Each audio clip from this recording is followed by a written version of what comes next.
We're here. All right. Welcome, everyone.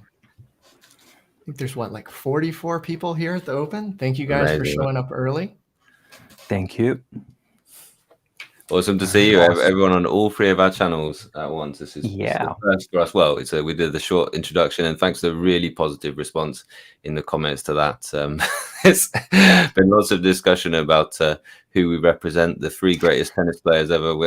That one might be my favorite comment thus far. Djokovic and Nadal and Federer. You can guess in the comments why not. Great to see that everyone. One actually was also quite interesting because I just finished watching like the Netflix new tennis thingy, I think Match Point or something was called, and then I go back and check out studios like that comment, like okay then. Yeah, I'm about halfway through it. Here's what we can debate in the future. I thought it was interesting because Nadal's left-handed and I happen to be the one left-handed person, so I guess I'm Nadal. Definitely. All right, we should probably start with some intros. I think most of the people here know at least one of us, probably more than one of us, but we should probably start with who we are, what we do, and how we got into Eink tablets to start. So I'll start with myself. If you don't know me, my name is Brandon Boswell. I'm a full stack engineer and a product designer. I lead user experience at Dorsata, which is a women's health startup focused on improving delivery of babies, so helping doctors deliver healthier babies. And so my use case with Eink and how I got started is I've been a Moleskine user for a very long time. It's a general sketchbook of mine and where I get the things out of my head and onto paper so that I can better understand them. And the big challenge I had was I knew what I was thinking and I could see my notebook, but the other folks on my team couldn't. And so they were only getting part of the story and they weren't really able to be active participants. So I got into Eink so that I could share what I was doing and have a more active discussion with my team. So, Kit? Yeah, I'm a teacher. For me, I got into the Remarkable because I was a bit sick of a paper planner. And so, one of the use cases we're going to talk about is actually using it for planning your weekly lessons. And for you're a lecturer as well, and you know how useful it is for planning. And that is, for me, it is my main use case, and the Remarkable did that perfectly well. But I just, I absolutely loved it. It was a game changer to just, not have to carry around, not have to think which notebook it was in, but to be able to have these infinite page notebooks. Fantastic, absolutely wonderful. And I decided to make a review of the Remarkable, and the feedback was positive, and here we are. The rest is history, right? Yeah, here we are. We're about to have the great debate, which is massive. My name is Voya, and my background is actually 3D character animation and video game development.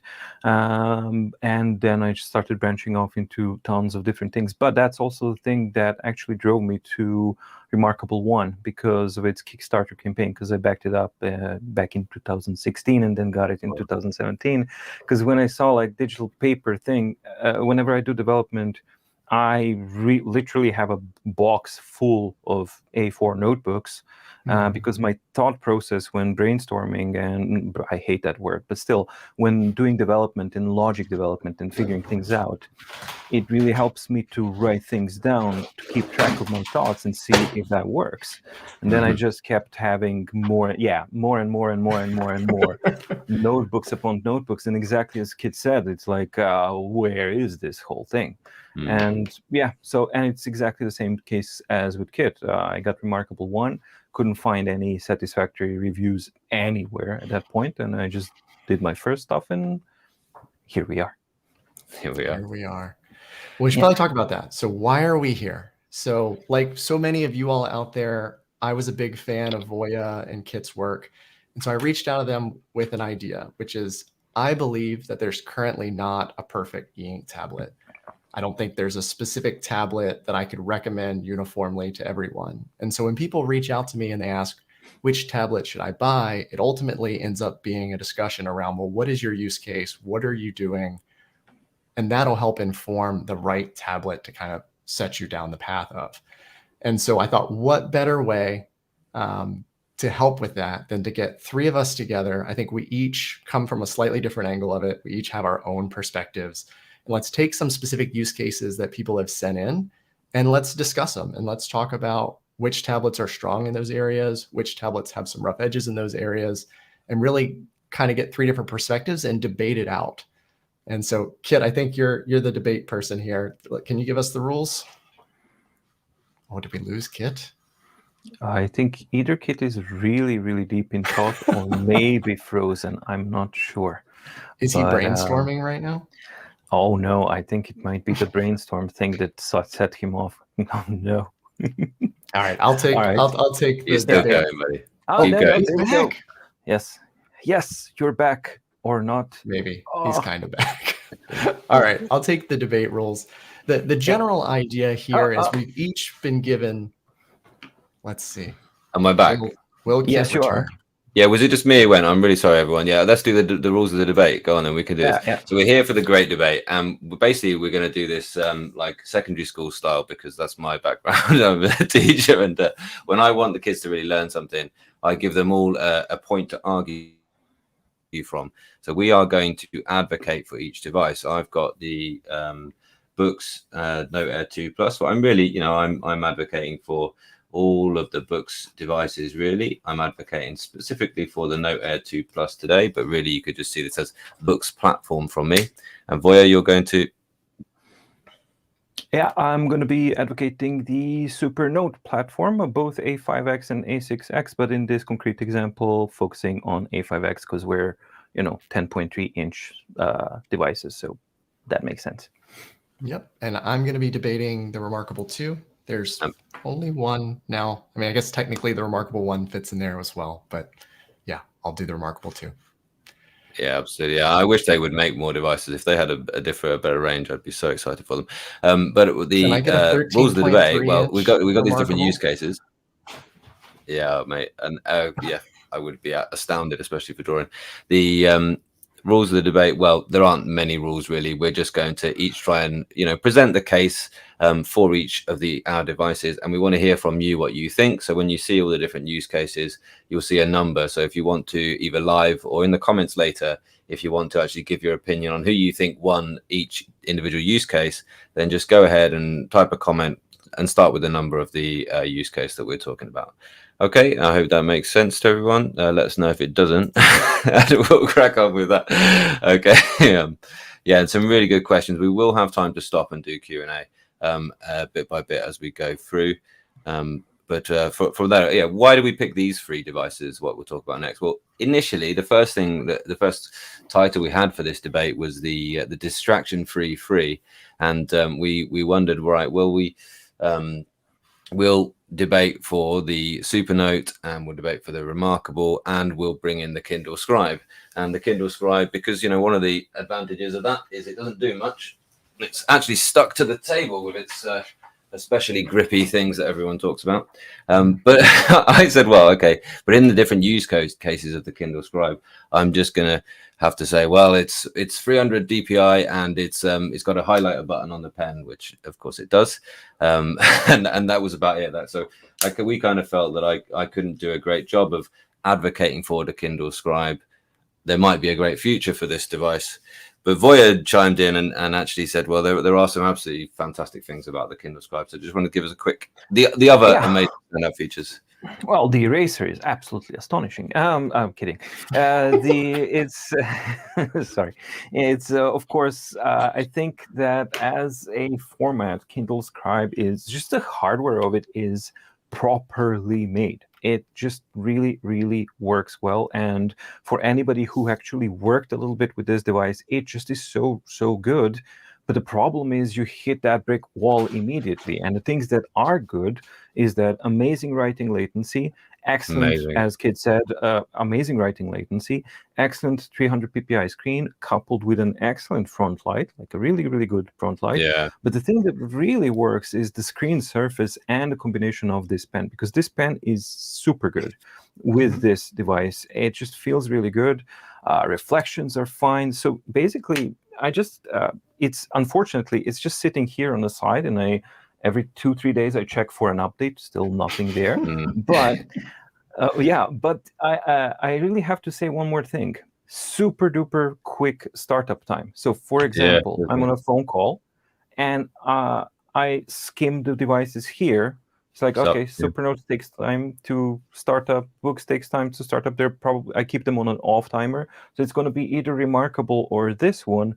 But this one, I reach out further. But like, I more often reach out for Kindle Scribe to just jot down things as I would on a notepad, because that it can do. So for that, it works. But anything else, it's like a brick wall. Yeah, 100%. I mean, the Kindle Scribe for me is a tale of two halves. I would argue the best hardware in the business, 300 PPI, really great front light, like you guys said. And then when you get to the software side, it just can't do quite enough to be a serious contender at this point. Maybe one day. I have really high hopes for it. Well, I must say, I have been reading quite a lot on it, and I think it's the best Kindle you can buy right now. So if you know you're in a Kindle ecosystem, it is the best Kindle. It is nice to be able to write on it. That is nice, isn't it? And just one last point, because that's a really good point. But that's the part that scares me, because it's the best Kindle. Will it motivate Amazon to actually develop it to be more than a Kindle that you can just scribble on? And that's the thing that we have to. Yeah, have they got their audience? They've cornered the people who just want the Kindle, and you know, those people don't necessarily know. And that's one of the things that I love about what we do, guys, is that actually telling people that, look, there are these great devices out there, because they are fantastic. They're you know, game changer is a word that people use a lot, especially on YouTube. But from me, I just haven't looked back. I haven't. I did even try to use a paper notebook just for a little while recently, and I just was like, why would I? Why would I? Why? Okay. Are we ready? I think we're ready. Is there any questions? So that's actually a funny story. So like, I got into Eink kind of on accident. I had a bunch of people, I started researching it, and I went to the Remarkable subreddit. I asked, I was like, why do you use your Remarkable? What does it do that a nice Moleskine notebook and a really nice pen can't do? And they said enough intriguing things that I ended up here. And so, I would say if you haven't tried it, give it a try. You can always return. And I don't know if the first thing you heard about it was the Remarkables adverts, because the Remarkables adverts, you know, are everywhere, and you know, so many people got brought into this like by the Remarkable. Yeah, so it seems to be making sense. People's loads of people saying hello from all over the world. Oh, Voya, what about the Lenovo Smart Paper? Why are we not advocating for the? Well, why is it not winning 3 today? Well, because Lenovo Smart Paper is actually a device that's months away from being released. So even the stuff that I covered in my unboxing and first impressions, I didn't even know that beforehand because there was some miscommunication. But even then, it actually performed like, okay, this performs like a finished device, until I went into the ecosystem accounts and reader side of things, everything. That's basically, it's like not even beta. That's like so early that there's no point in doing that yet. However, early signs are how shall I put it? Very promising. Let's just put it like that. Yeah, thanks so much. It is really interesting, and at least they're reaching out for feedback, I guess, before releasing. There's one comment really quickly, and we've got a lefty on the stream right now, and somebody asked, "What about? How are the? Are there any things for left-handers?" I've lost the actual comment now. I was going to put it up, but we have a left-hander, and you know, do you have any issues? Just to really quickly give us are they okay for left-handers? Yeah, I mean, generally, yes, they're all good for left-handers. I would say all of them are better than regular paper for left-handers, because as a left-hander, you smear everything as you write, if you write left to right, like we do here. And so in general, I'd say they all work really well. All the 3 major platforms have dominant handedness and adjust accordingly. I'd say the biggest thing is depending on how you posture when you write. In my case, I kind of lean over like this, probably due to trying to avoid smearing the ink that I've always smeared my entire life. The habit, that you don't now need. And so the thing that you will sometimes run into is this close document button here at the top left. On just about every device, I will hit that. And so if you're willing to close your toolbars for a distraction-free experience, which I happen to like in general, it works really well. If you want those tools and you're accessing your tools constantly, that's maybe the one thing I'd say to watch out for maybe give it a shot and see how it works for you. But in Awesome. general, they're all pretty close and they all work really well. Great. Cool. Should we fire in? Are we all ready for the first one? Yeah, let's do it. I guess one thing, keep dropping comments and questions into the Absolutely. chat. We'll try and get to go as many as we through- can. Yeah, we're going to go through I about 2 use apologize. cases, and then we'll pause, and then we'll come back.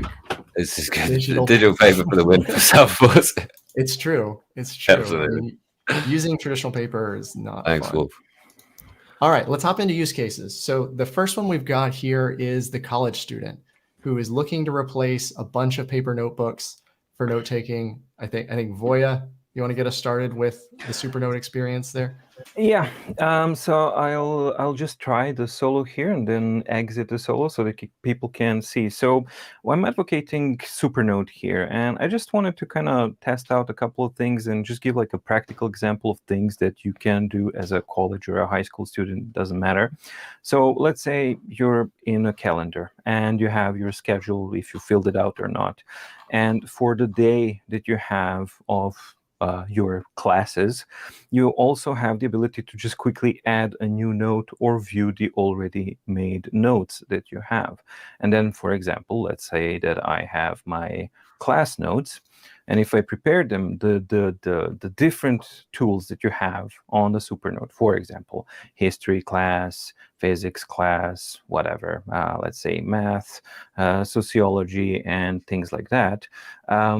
Basically, you just prepare them as titles. So not only do you have like an overview as your notebook for that day grows, because you're basically building up your table of contents for that one. You also have keywords if you want to work with it, but you also have the, where's the first one? I guess here. Yeah. There we go. Yeah, you have the links, which are absolutely awesome because within the text itself, you can also reference a textbook or a specific page of a textbook that you might want to go. You can quickly go back to where you came from, and you can also reference different notebooks that you may have from another kind of a point. So for me, and also one other point was that it's extremely easy to simply insert a page from where you're at, which is a really important point as well, because you have absolutely no idea how much notes you're going to take during a class. So with a little bit of preparation, I think that this environment really, really lends itself super well for, not intended, lends itself really, really well for a college student because you can organize, and now with the screen sharing and with the, it's not out of beta yet, but it's definitely getting there. Yeah, the screen sharing thing works really, really well. You get the Google Drive now. Dropbox is already in, and they're coming up with OneDrive as well. And as soon as you get the big ones, the 3 big ones, that means that you can automatically, you're no longer kind of confined to this kind of obscure ecosystem like Boox Cloud, Remarkable Cloud, Supernote Cloud. Mm-hmm. No, you're stepping out of that environment and you're stepping into your existing workflow, whether it is Dropbox, Google, or OneDrive, Microsoft related. And for students, the OneDrive is the one that's really important because of the Microsoft Office pack and all of that kind of stuff. So, because Kit, I don't know for you guys, but for us in our schools, basically Microsoft Office environment, that's the standard. That's everything. Yeah, absolutely. Yeah. So the ability to actually just get this and slot it into that, that's once the OneDrive comes. It's not yet, but it's definitely on their map, and it's coming soon. Really, really powerful. I guess one question there for you, Voya. Have you been able to get the Google Drive integration working in the beta? Oh yeah, it really works really well. I haven't had any. You didn't? No, it won't get past the select folders for me. Do you have a I'll talk to you about that. Maybe the 2-step key verification, maybe that or something. But for me, it just worked. All right. Well, it's good to know that it's working. It's got to be the Boox Note Air 2 for students, though, guys. I'm sorry. I'm advocating for it. I do think it is the right device, though. Come on, this is how this debate's got to go. Well, firstly, article mode. We've covered article mode loads on different videos, but article mode, if you're not initiated, is a way that you can actually, if you do have a large PDF, in columns or rows. You can select all kinds of different ways of just navigating through. So every page term will take you through these areas. And of course, if it's something like this, you can just do one area, you can just crop, and it's a permanent kind of crop. And you can annotate onto that this PDF just perfectly. Okay, so this is the thing for if you want to have all your PDFs, all your textbooks, all your work, and you want to annotate them as a student in your lectures. Well, this is the thing for you. And also, this is another super powerful use of this for students is having the book notebook, the split view here. Just one click, give me a doc and a notepad. And then it makes me a notebook which lives with this document. And now I can make this article mode so it goes top and bottom, or I can rotate the device. It is it's a fantastic device for students. And this, as I say, this lives in its own separate little folder in the home page. This book notebook lives in its own separate notes folder here, reading notebook. Here it is with the same name. Every time I'm in that book, that one click, and I get up that view, I get up that double page, that split screen view, and I can have my notes along with my textbook as I'm listening to my lecture. I can even record, ladies and gentlemen. You can't do that on those two devices. I can record. I can record my lecturer, okay, and I can have it played back. I can do voice notes that get linked in. It's a win for the. I'm sorry. I hate to predict things, but it might get a bit competitive for me. But did you do a lot of debates in school, Kit? I just think that the lesson format is A+. Really, some of my favorite lessons are when we get to debate things in school. So I try and argue the remarkable after that for students. Yeah, I'm gonna have a hard time. I guess the big thing there is where do you draw the line between focused, trying to jam out some work, and when do you actually switch over to a computer versus being on the tablet? I think the tablet is really about getting in touch with your thoughts, getting in touch with your notes, getting to that next step beyond just the thing that you wrote down and really focusing in. Again, that's Kindle market. I mean, remarkable marketing from the start, but I think it really is true. Like when I'm at my remarkable, I am not at my computer. I am not at my phone. I might throw in some headphones and some calm vibes, and then I'm just in this device. And I think that unlocks some thinking that I otherwise wouldn't. I think that's more on the creation side than on the note-taking side as far as notes for class. But that's where it gets nice. I guess pulling out of the debate a little bit, I think it's hard not to say that this is the Supernote when you think about a long-form document. Again, I'm going to fail at the debate, but I'm going to give my honest opinion. You guys got to tell us. So number one, you tell us. The big thing here is if you're going to maintain a document for long periods of time, the ability to jump to those specific waypoints in the document, I think that's the most difficult thing with Eink right now is in a physical notebook, you could thumb to a spot in 500 milliseconds. I think that's the most challenging thing with Eink right now is getting to a place that you want to get to spatially. And I think the Supernote, in my opinion, does that the easiest, allowing you to get to that physics notebook, to that math notebook, and jump around to specific pages. Okay, well, it's between the books and the Supernote. I do agree. When you go to the physics page with your beautiful My Hero, I'm not advocating for this one. I'm not advocating for it. But actually, it's brilliant. The table of contents, I love using it. I've gone back to it as my daily driver recently, actually. Although the one thing I will say about the Remarkable is I think you can do legitimate notebooks for each subject. Yeah. And that way you've got each day, because you can switch between notebooks so quickly on the Remarkable with the top-down view, especially if you go with DDVK and you can have it on a 2-finger gesture, which you switch between your last 2 notebooks. Really another thing about the Remarkable, which is actually really important, is the battery life in standby is astronomically good, and the startup time is blisteringly fast compared to both the Supernote and this one. So yeah, from the standby, Supernote is super fast as well. That's not a problem. But yeah, so let me just go back to the last notebook. I think it just comes back into a notebook as well, like anybody else. Yeah, it does. So it's really fast. That's not a problem. But with the Remarkable 2, first of all, it doesn't have an option of auto shutting down, but it doesn't really need it because they've tweaked their battery performance to a true zero consumption in standby. And that's basically the only out of these three devices that's able to do that properly. Supernote is trying, but it's still seeping power. And then the worst thing that I can find for any of these devices is I haven't used it in 2-3 days. Try to power up, and the battery is dead. Asleep on you. Not just asleep. The battery's gone.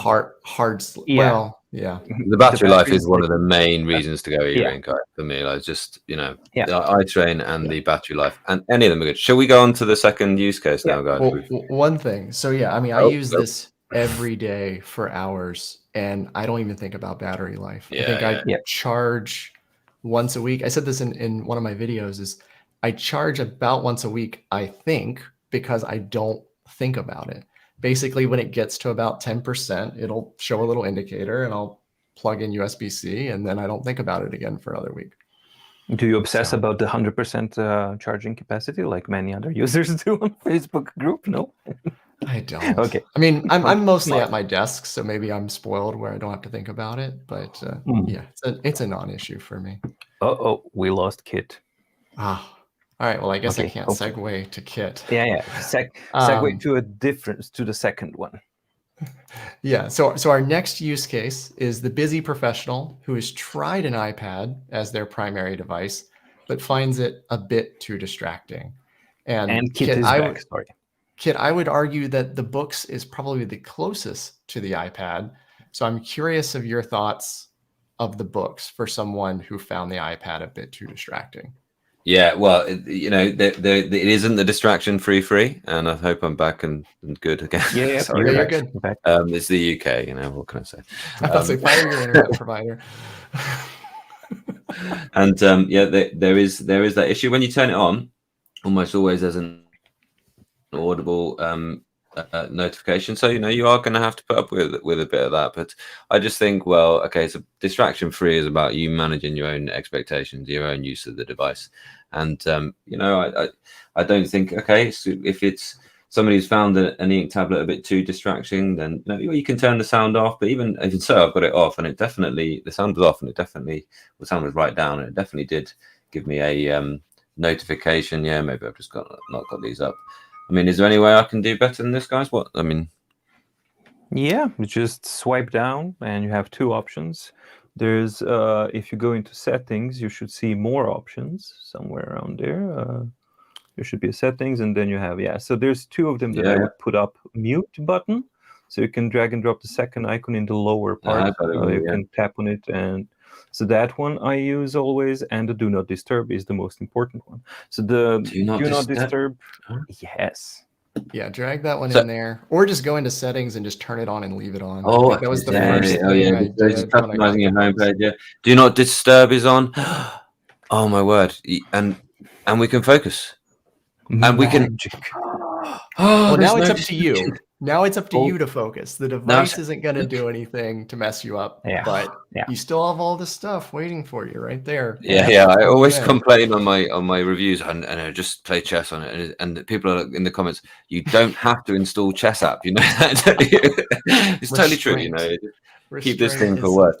I think it's funny, like one thing we do with these tablets, like when we get them, is we do things like show YouTube videos. And it's not because we're expecting people to want to watch YouTube videos on them, but what it is about the screen performance and how quick they're getting and how much better they're getting.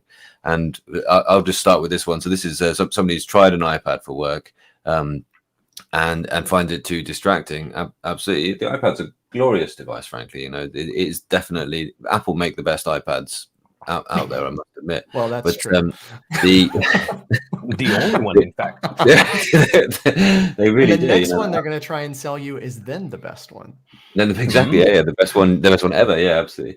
But the the fact that the books can do so much more, you find yourself finding more tasks to do with it. You know, I'm constantly finding more things. I'm constantly actually seeking things because I enjoy the e-ink experience so much. And what I would say for that person who's working at home, you know, who's working professionally and has tried that iPad is, if you wanted the functionality of iPad, you've got to go Boox, but then you'll live on this glorious e-ink panel, and e-ink definitely make the best e-ink panels. And it is a fabulous set of devices. And for work, you know, I just would never go back to not carrying an e-ink device. But Kit, for example, you like your iPad, so you have experience and you have a workflow with it, right? Yeah. Do you find it tricky to find the line between what you want to work on the Boox platform device? So where is the line between the Boox and the iPad? Because it is an Android tablet and it is kind of crossing, but you have the benefit of this, benefit of that.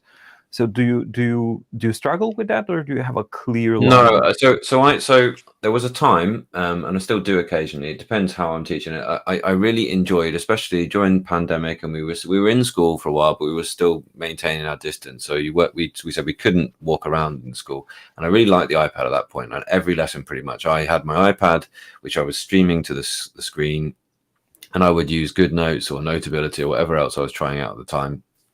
And I would teach, and it was glorious. And the kids actually really loved it. And actually, the reason I stopped doing that was because they sent me the paper, or the papier, and we'll maybe cover that in news in a little while. But that was a great thing for teaching and showing off in the classroom, because you could have this display up. And I sort of gradually started replacing. You know, before that, I only had the Remarkable One, I think.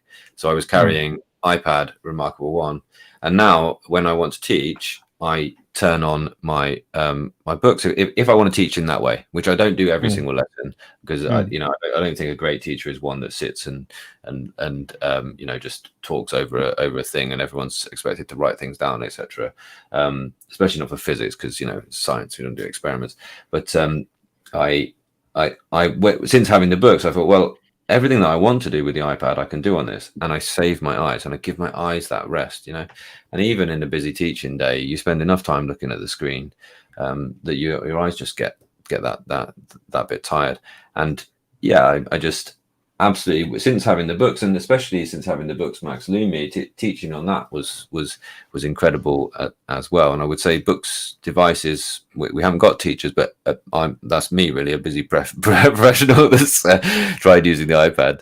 But it wasn't my first use case. It wasn't what got me into it. It's just, as I say, if you buy a Boox, you'll find it can do more, and then you'll find reasons to do more on it.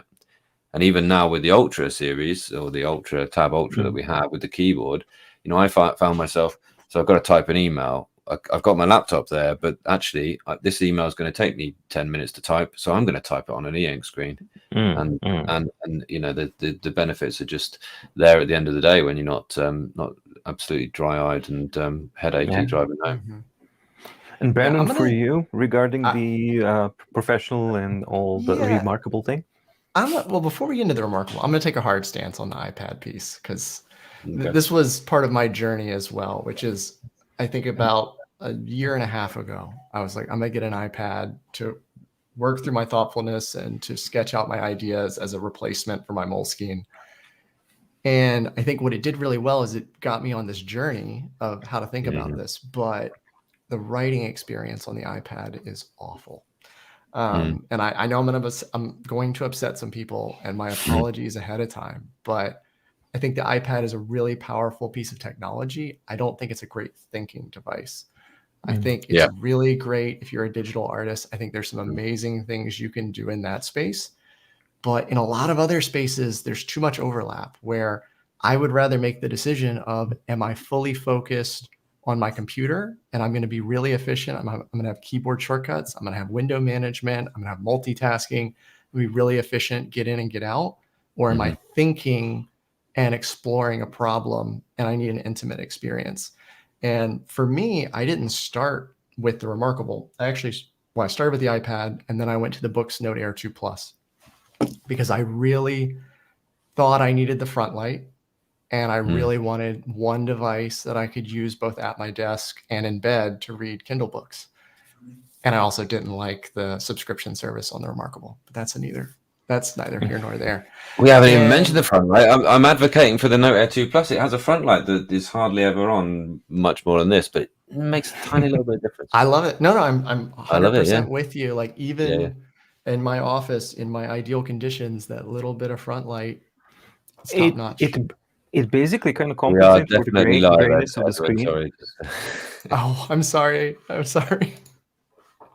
We are definitely right, my buddy. Well, maybe we should have a pause for questions. Maybe this is the. In fact, we have one scheduled. Although we're just going to have the Supernote argument first. Yeah, give us like 30 seconds, and then we'll get to questions.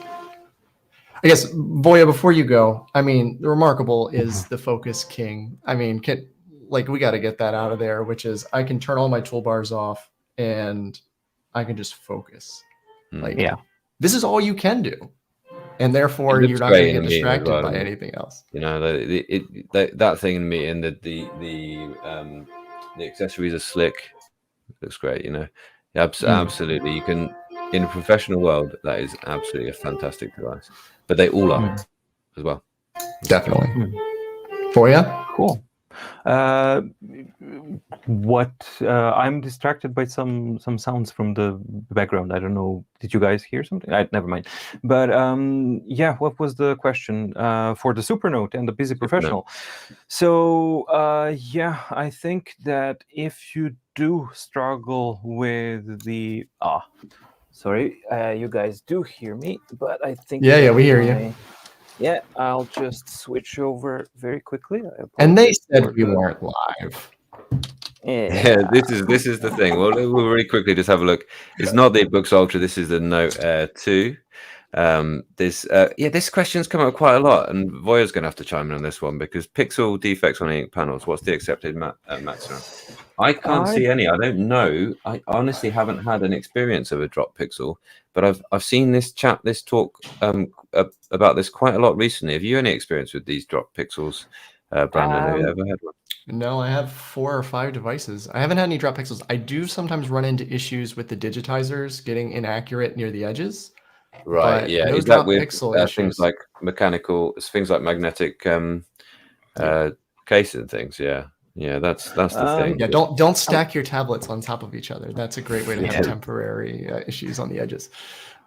As far as the pixel perfect thing goes, well, you can't have pixel perfect on an e-ink because if you want to check out some of my videos when I actually put up e-ink screens under a microscope, and basically what you have is that the e-ink screen is why it's lovely, is that it's physical e-ink cells that are black and white. So, and they are moving from the bottom to the top of the surface. So that's where they are.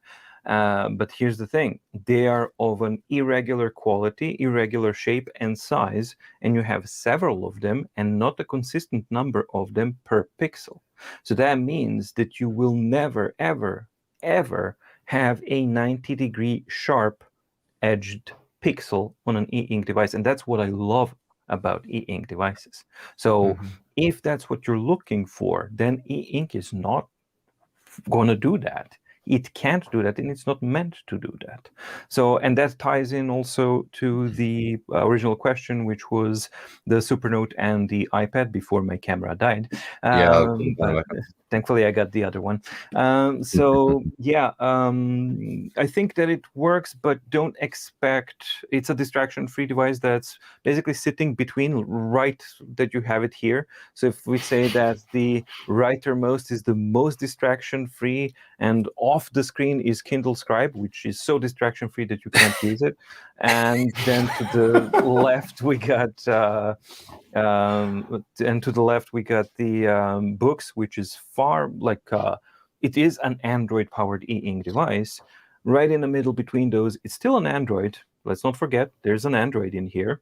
It's just not so fully open that they allow you to get distracted or anything like that. But it's like a perfect balance, for me at least, between it has a distraction-free mentality, it has a unified user interface and things like that, and it has quite a bit of functionalities, enough, for my opinion, to integrate it into an advanced workflow, but it cannot replace a full-on Android Google Play tablet, and it cannot replace an iPad. So it really depends. And going back to the original question, which Brandon wanted to address, which is there a perfect device?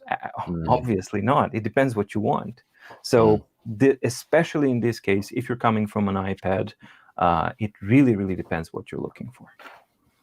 Yeah, fabulous. Let's fire on with the next one, which I think is going to bring up some interesting things. I noticed on your unboxing video of the Tab X that they have the tilt for pencil, and I think the sketches and note taking. You know, the way you think with a pen and pencil.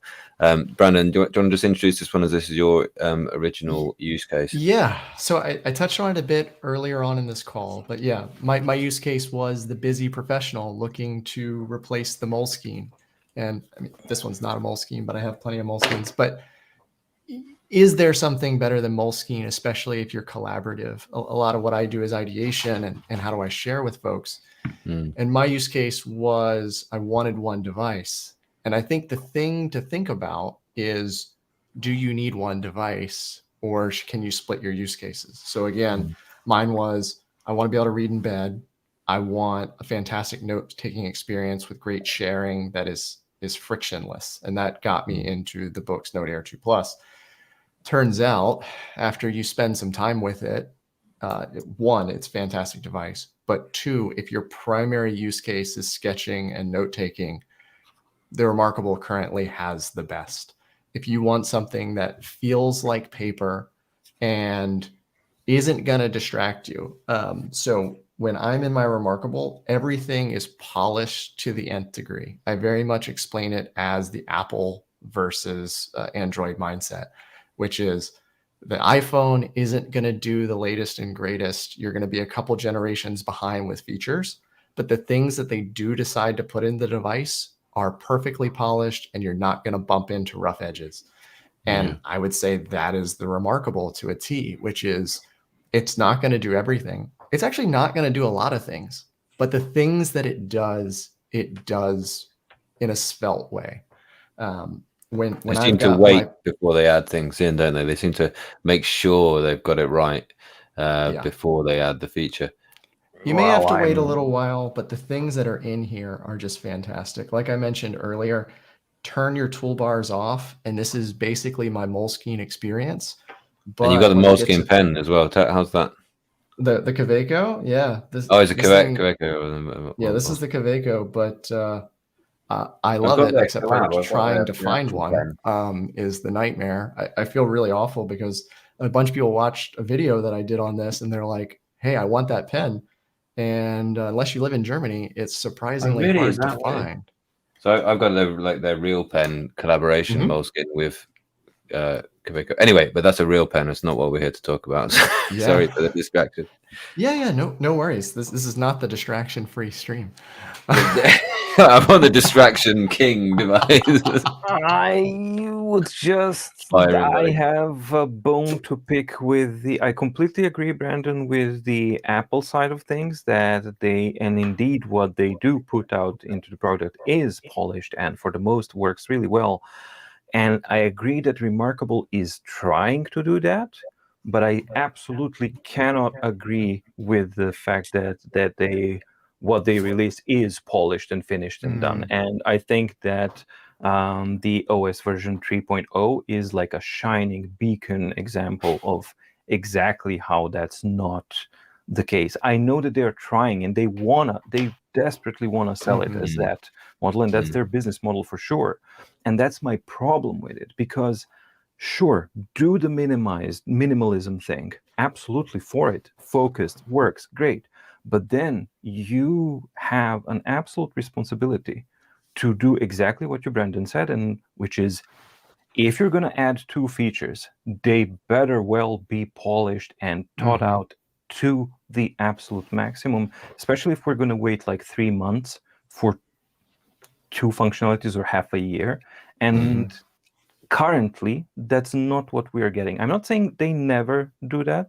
There are examples. 2.6 and 2.7 updates were brilliant, and they were polished. They were exactly that type of stuff. But The problem is complete inconsistency. So you can have a brilliant update, polished, Apple-like, and then a complete disaster, and then something meaningless, and then up and down. So yeah, that's sorry. But it's got the direction, hasn't it? This is the thing about Remarkable. Yeah. Okay, let's agree on one thing. It does have that direction, you know. And your video I thought was excellent recently about the updates to Boox, and the tagline on the thumbnail was, you know, and that message came through loud and clear. A sense of direction is clearly missing, and it, you know, it's kind of like they want to give you everything. You know, and very early on, this can do so much, and you need to learn it to use this device well. You know, you have to learn. This is not the distraction free thing. It is not space to think, because you have to learn it. You've got to commit to sitting down and doing the learning. That is a big thing. Yeah, I mean, the thing I always question myself with the books is I'll be working on an idea, and I'll go, is there a better configuration setup? And then I end up in the settings and I go tweaking something. And then I realize the setting I really want actually doesn't exist yet. And so, yeah, it's a little tricky. I think we got to get back to you guys. just a quick point, because it's a really important one regarding books as well. All of that stands, but also, and I think both of you guys experienced that, a example of a good or a bad UX or a user experience. Let's talk about UX here, not just UI, is you've used it, you've learned how to use it, you step back from it, then you return to it, and it's like riding a bicycle. True for Remarkable, true for Supernote, definitely not true for Boox. And I've been using it for a very long time, all the revisions, and I find myself consistently, because of the changes and because of that unintuitive user experience, is that I feel like, as you kid said, you have to learn it. But the problem is you have to relearn things. Yeah. There's an immersion break, which is you can never truly get immersed in it because you are always aware. Whereas I've come back to Supernote after a hiatus without it. I've probably not used it for half a year, like, you know, for fully. I've obviously tested bits out on that, but I've gone back to it as my daily driver at school, testing out this wonderful new pen, testing out the latest updates, and it was like riding a bicycle, you know. And I go back every now and then, especially for drawing, which, to go back to Brandon's original use case, you know, especially for drawing, that Remarkable is fantastic, and the tool set is fantastic. You know, as someone who loves to sketch, you know, I can imagine just treating that as my sketchbook and being totally happy with it as a pen tool, and then exporting the vectors and using Adobe Illustrator to really bring that up and make it whatever it wants to be in the future. That is a great thing for sketching. Absolutely. Totally agree. So I guess two things there. So Voya, back to something you said about the sense of direction and the release. I think something that Remarkable struggles with is they want to have this opinionated design. And it's what makes the platform great, and it's what makes the platform challenging to use. And I think the one thing that I'd love to get through to them is you can be minimalist, and there's still a place for settings. I think Linear did this big write-up on how settings are not a design failure, especially in something as personal as writing experience. I think that's probably the biggest thing I've learned on YouTube is my experience is not the same as people that reply to me, and how you hold your pen and where your hand rests and what you're writing and how long you're writing all influences that. And so a couple simple things like being able to turn off vertical scrolling gestures if you don't want them would go a huge way. Again, as the lefty, and that's what you talk about, the polish, but boy, isn't it? Yeah, absolutely. Yeah. Like, again, when I'm writing and I hit this button on accident and I close out my document, that's infuriating. And people who have vertical scrolling and don't want it are doing that constantly. And it makes the device almost unusable, or at least frustrating. Yeah, I think Brandon, you really hit the nail on the head. And I don't think that falls into polish. I think that falls exactly as Brandon said into a mindset. They want this to be an Apple-like device, and the mentality behind it is, this is, when you buy an iPad, it's Apple's device that they let you use. When you buy a Kindle, it's an Amazon's device that they just let you use and show you some ads, right? Unless you paid them $25. When you buy a Remarkable, it's the same thing. It's our device, but we're kind to let you use it for this amount of money. And I have a problem with that, because give me just a switch. Let me put my sleeping screen on it without a hack. Let me own my device. Let me do it that way. And that's a problem that I have with all of these platforms, simply because I want the device that I own to be my own. Yeah. I mean, one thing there is Remarkable does have a great development scene, but I would love to see them open that up to people who aren't engineers, to really let you make this device your own, because they need you to do build a relationship with. Do they need, because am I right? They don't need to go Android. They just need a philosophy shift of they want to welcome that. Exactly. I mean, Linux is the Linux operating system is amazing. And if you look at what people are doing with it, I mean, as a software engineer, and again, I'm going to annoy some people, I love that it runs on Linux. This feels at home to me. This is how I want to engineer. But again, it's their company and their brand, and it has pros, and in this case, it has huge cons. So cool. I think we have time for maybe one or two questions, then we're probably going to have to start. Should I fire? So I've got some startup from the whole kind of stream. If we just, I'm just going to ping some on as we go. This one's quite an interesting one. Yeah, gallery-free color does look great, doesn't it? Is it going to be quick enough? Are you willing really to sacrifice your 20 millisecond response time with a pen to get the color? That's the thing. I don't care about writing in color. I care about reading my comics or scientific book papers in color. And for that, I think Gallery 3 should strike a really good sweet spot. And it's got a black set of pixels as well as the color pixels, right? Yeah, and should the black pixels be as quick as the color ones? Sorry, should the black ones be as quick as any other black ones, or? As far as I understand, it has color cells, so that's the set speed for all of the cells. But once I get the Gallery 3, we'll see. But the whole point about the Gallery 3 is that, unlike the dreadful Kaleido, which is like putting a foil paper with ink colored papers on top, this one actually has color cells, and that should prove to be a huge game changer for digital paper stuff. Yeah, and PS is absolutely rightly, diagrams, things like that. Color is going to be a game changer for the professionals. I think you're going to like this question. Oh, sorry, Brandon, do you have anything else to add on the Gallery 3 chat? No, again, for me, it's an immersion thing. Reading is not my primary use case, but if writing's your use case, that response time's got to be so fast, and I think we're still a ways away. How about this one then? The best device for a game master or tabletop RPG?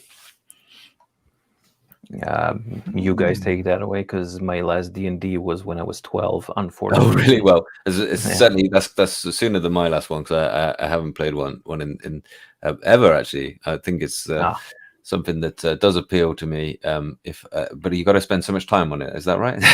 You got to say, I would advocate Supernote for it, because you can then use hyperlinks and then go to classes and all that kind of stuff. So let me just jump back into the whole thing of long live we'll spotlight the Supernote once again, because I think we all do absolutely love the Supernote.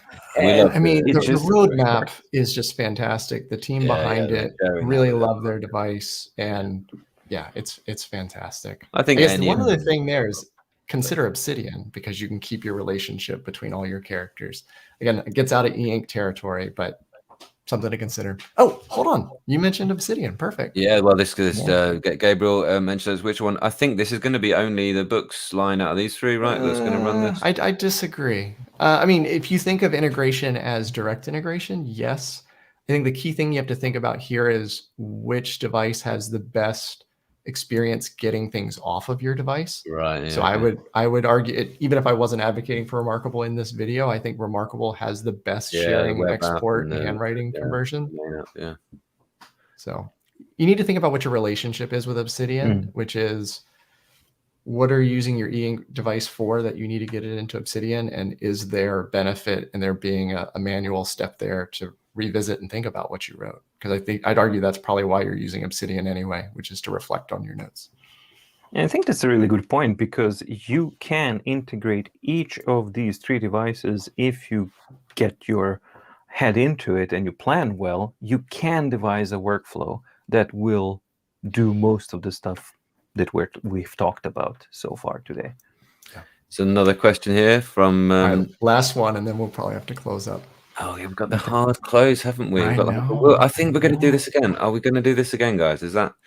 Yeah. You let us know in the chat if you want this. I've seen this. Well, this one. I love the cat in the background. Just we all love the cat in there. We all wonder what that thing moving across randomly in Voya's videos is. That's Indy, but he left. So. Indy left. Does he have his own cat flap out of your studio study? And no, I had to let him out. You have to let him out. Yeah, yes, of course. Yeah. You're doing that sometimes in the videos. I love that you leave them in the edit. Isn't that fun? But yeah, so there has been some really popular thing. Obviously, the main event is that Boox has won this debate. This is the only comment I found that declares that Boox has obviously won here, and some really good things here. So yeah, we're all fanboys. We're all fanboys of all of them, though. I think. Yeah, pretty much. Definitely. Pick one more. There was one more interesting one that I had about a moment ago. It was the Washington DC one. If I just find it again, yeah, this one about can PDF be hyperlinked and where can I reference other PDF in my system? Yeah, ooh, cross PDF? No. Between PDFs, can you not do that on the Supernote now? No, they haven't added it yet. They haven't added links yet to the annotations of a document, but you can link from the notebook. You can link to any specific PDF document or page or whatever. So from a notebook, you can link to a PDF anywhere. Right. Yeah. So yeah, most people will build out like a contents page in their Supernote. Is really fab, and then you can link anywhere in the whole device, and also you can use the digest across the whole device. Is that correct? Yep. It's a really good one because this one's well, I mostly use my MDO there, so that's my quick access, and basically that's where you actually go there. And if you have a last open document, so for example, when you annotate things, then you have a really quick overview over if your document has a table of contents. Table of contents. Thank you. Then you have also keywords that you can use, bookmarks and annotations, and then everything's like condensed in one place, so you can search and easily find all of those things. But it would be very nice if they added links that you also have the links category. I mean, that would be perfect. So far we don't have that yet, but with Supernote, actually, out of all the 3, it's the highest likelihood that it might actually happen on that platform. Yeah, great stuff. Oh, this is a common one at the minute.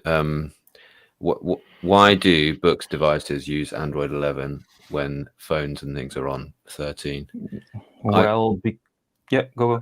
I've always presumed it's something about optimizing for Eink, and that's the. No, is that not right? I mean, that's why I'd love to hear your opinion. Funny, is it? So it's about licensing. You have the CPU and everything that you see. So you have your, the current or the last gen of these things. They come with the licenses for CPU with this version of Android up to this version of Android. So that's where you actually see that the older versions of Boox devices do not get upgrades. Let's say OS 3.3.1 goes all the way back to Note 2 and Note Pro, which are like Android 9. So you have this kind of situation where it's an Android 9, but it doesn't get upgraded there because of some licensing deal with the hardware that's being used in there, as far as I understand. I might be mistaken, but I think that's a large part of it. So I think that you're always going to see in Boox, unless they start actually changing their approach to these things, it's always going to be a couple of generations back. Awesome. I just want to say we're going to have to go pretty soon. I just want to say a massive thank you for Brandon for actually bringing us together. This is Brandon's idea, so great. Oh, and I've got rid of him. Thank you so much. Get the heck out. Yeah, just over to you. Thank you. I guess just a couple things to close up. thank you to Kit and Voya for agreeing to do this, responding to my email and agreeing to get on here. Big thank you to everyone who's watched it live. I think there's 230 of you right now. Big thank you to you guys. And huge thanks to everyone who ends up watching this later. Again, let us know down in the comments if we should do this again and what should we cover if we do this again. And then lastly, like the video so that others like you can find it more easily, and subscribe to each of our channels. So Kit Bets Masters, My Deep Guide, and Brandon K. Boswell on YouTube. Thanks, everyone. Appreciate you guys. Thank you, guys. Thanks so much for spending the hour with us. Thank you, everybody. Thanks. Thanks. Bye.